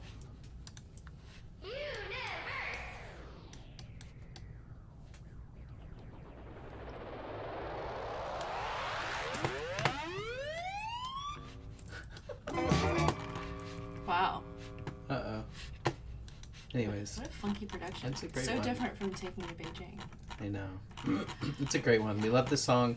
The song is so fun to play live. It really is. We do love playing the song live. Yeah, and I think it's, even though it's maybe not a as fan favorite as some of the others, I think live it's a song that really Gets Gets people going, dancing. yeah. It gets people dancing. and the way yeah. that our drummer Rex plays it live is just so cool, and he has Yeah. so much energy. And Yeah.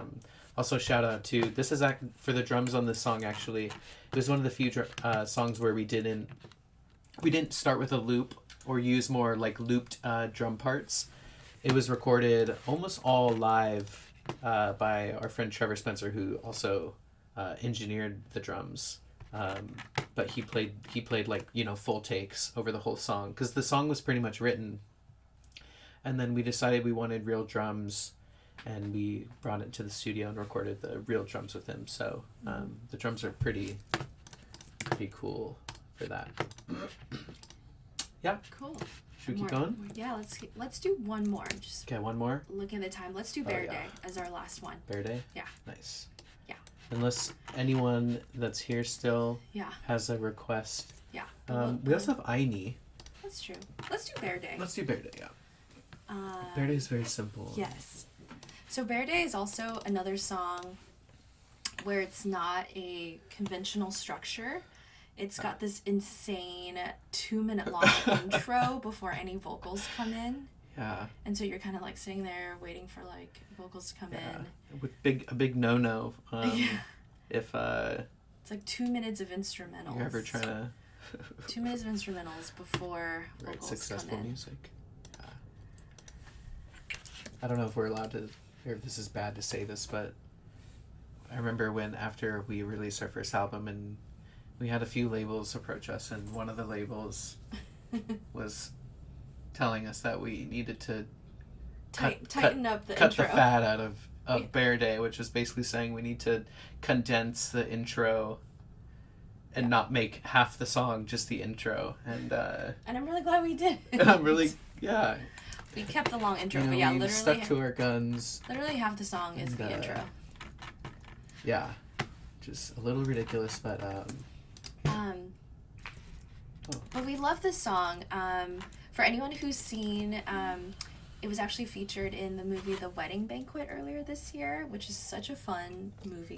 yeah, that was, For anyone who hasn't seen it, go check it out. Anne was freaking out. Yes, I was She's a big fan of I was very excited that they were interested in using our music because The Wedding Banquet was actually it's a remake of a 90s movie by the same name, also called The Wedding Banquet by Ang Lee, directed by Ang Lee. And I remember like watching that movie with my parents like growing up. Like if you know the subject matter, I'm like shocked my traditional conservative Chinese parents let me watch that movie. Yeah, it's kind Like of thinking back. I feel like they wouldn't let you watch Harry Potter, but they'd let you watch The Yeah. Wedding Banquet. It's a queer love story, in both the original and the remake. But yeah, it's like the remake is so much fun. It's got a bit of a twist on the original, but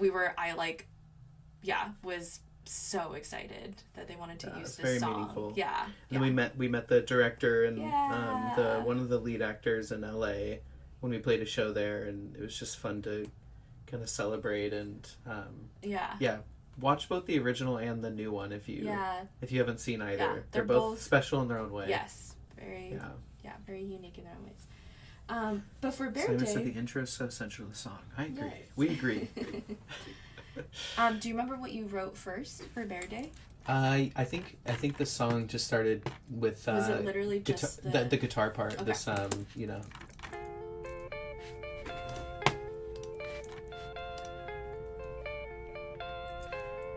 Oh, and one little tidbit about this guitar part, because this is also pretty common for our productions. If you ever are looking for like kind of that like warbly guitar tone, sometimes when you record the guitar through pedals, I have like a warbly guitar pedal that's really good for this. It's called the it's called the Julienne by Walrus Audio. So you can check that out. But a more budget friendly way of doing this is if you just record your guitar direct, so just a DI guitar. There's this free plugin called Tape Cassette, and this gives you that warble, that like guitar warble sound. So here's without, and then with, and I can like pump it way up. Obviously that's a lot, but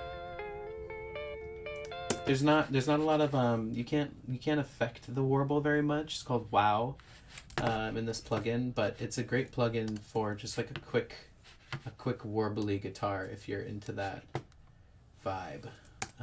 So yeah, the guitar came, and then the drums, which are pretty clean and simple. Just a really nice kind of groove.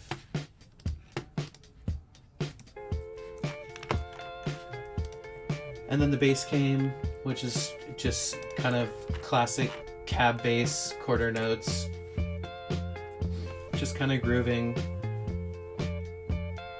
And then we had a tambourine, because you know, we added claps here. And then we added shaker. And the shaker is being panned across from your left to your right. So it's kind of like moving as if somebody is like walking around you with a shaker, which is fun.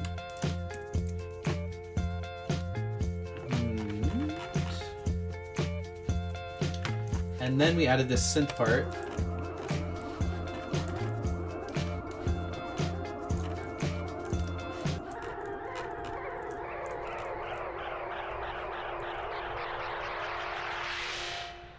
Which was recorded totally live, just like affecting the delay, feedback, and time effector parameter on the synth. We use a Korg Prologue synth somewhere over here. For those interested, it's like a kind of a hybrid digital analog synthesizer. We also use this Mellotron. It's like a digitized Mellotron, and then two really old crappy Casio keyboards. Those are kind of the main keyboards that we use on Cap stuff. And then, so this is the intro. And then Anne comes in.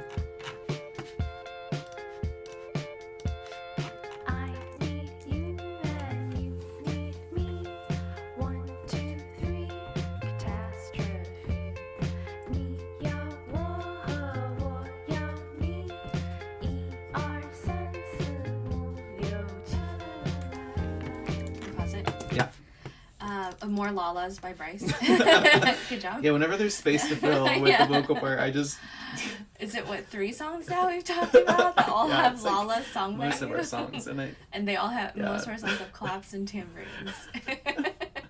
someone's gonna recreate it out of the band. Yeah. It's just your Lala's Yeah. claps and tambourines. But for the lyric, I loved singing to this one because it's all quarter notes. Like I, Yeah, you, yeah. and You were so me, excited me. when I it's showed like, you this one. Yes, Thank singing God. on quarter notes and not funky grooves. But I feel like funny. the lyrics for this one, this is like a really great example of, again, we just like keep the lyrics. We like to keep the lyrics really simple. We don't overthink it. I remember like at a show, someone was like what does it mean when you said catastrophe in the song? Because it's like I need you, you need me, 1, 2, 3, catastrophe.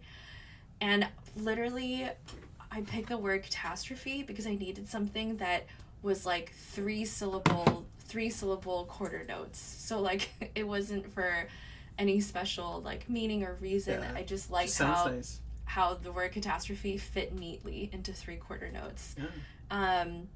And also like we count a lot in our song. So in this song, at one point I say 1、2、3、4、5、6、7. That's just like counting to 7 in Chinese. And we count and kids go down too in Chinese. Counting in Chinese is fun. Just keeping the Chinese really simple and fun. And honestly, part of it is my own language limitations.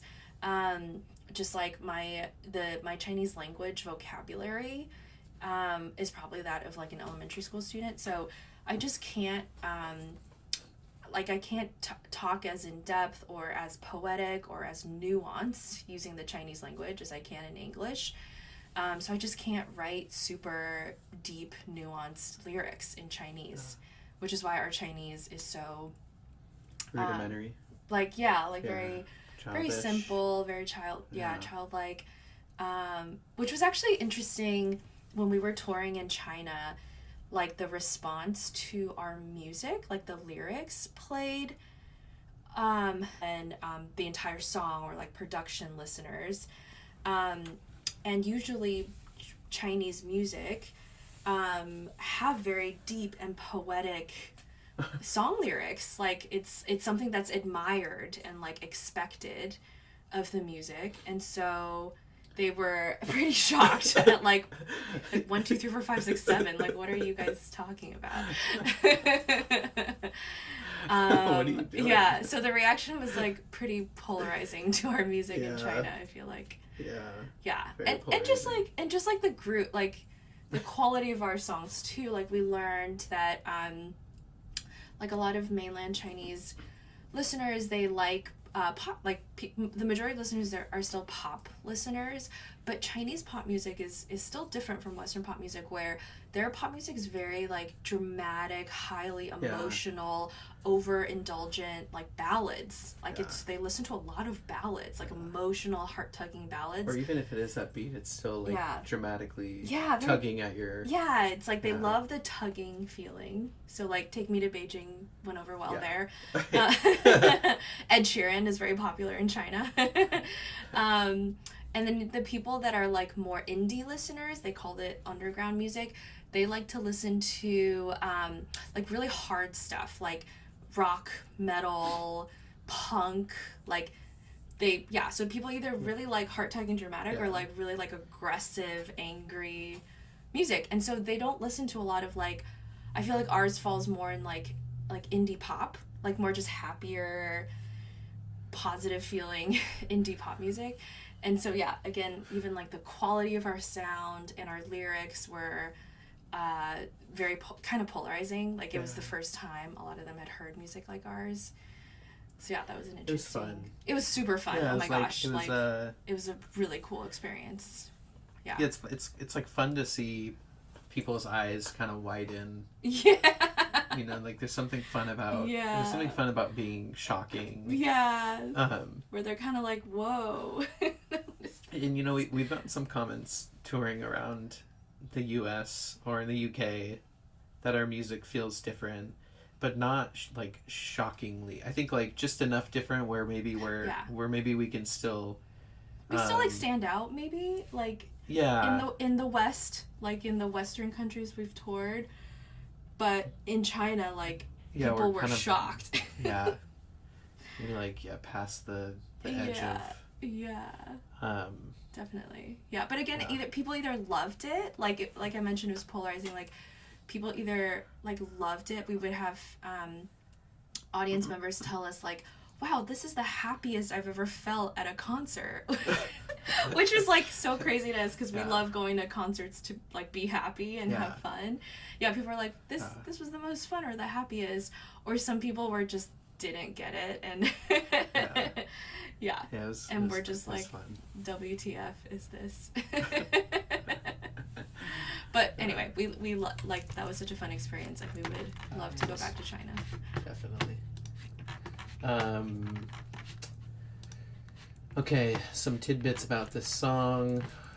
What else we got going on here? Some more la-las. Oh yeah, actually the la-las are both of us. Oh, nice. Yeah, so we'll do this sometimes where we record group vocals into like a room ribbon mic to create more of a room sound. Just a nice way to.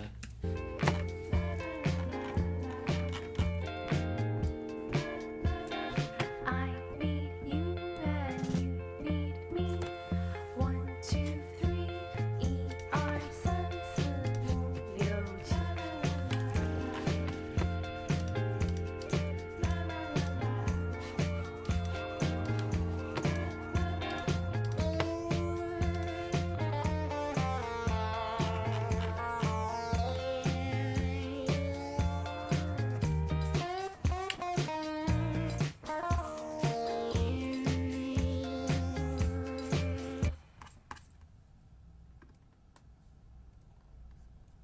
Are we paused? Okay, we're alive. I thought we lost everyone. Whew, it was a close one. Let's see. Were there any other tidbits about this song? It's got the kind of actually something fun that we did with this one. There's like all this extra percussion bit at the end. Oops. Oh yeah, take off, remove the. Hey man, be quiet.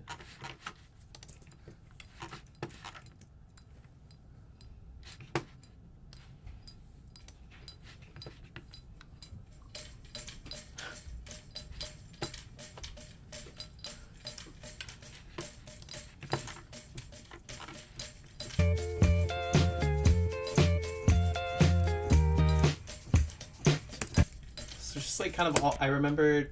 Yeah. I how did remember. you- I wanted at the end of the song for it to feel more like lively, and I remember I just like set up a random mic, just totally not even trying to be what's the word, like careful or planned, but and I just would like grab like a bottle or like a like a literal beer bottle. like a beer bottle, or I would like kind of like tap on the desk or something.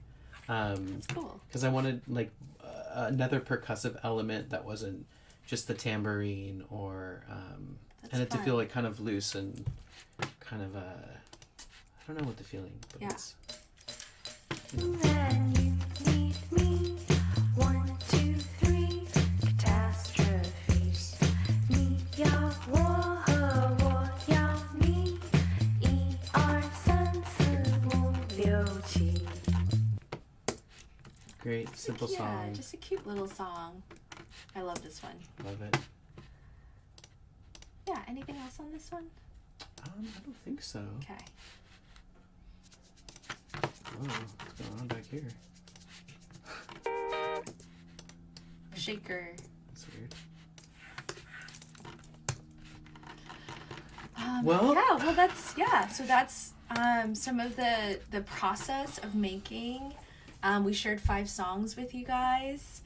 Kind of a peek behind the curtain of how we cut our process, the production files, our thoughts and feelings at the time of Stories and making this. tidbits. Yeah. If anyone has any questions after and want to Yeah. just comment on our if YouTube you- video, we can Yeah. respond and And we'll put Yeah. we'll put this full recording on our YouTube channel after if you missed any part of Yeah. this, and for those who couldn't make it today. I think it goes up right away actually, Oh, which is really? cool Okay, of cool. YouTube. It like Yeah.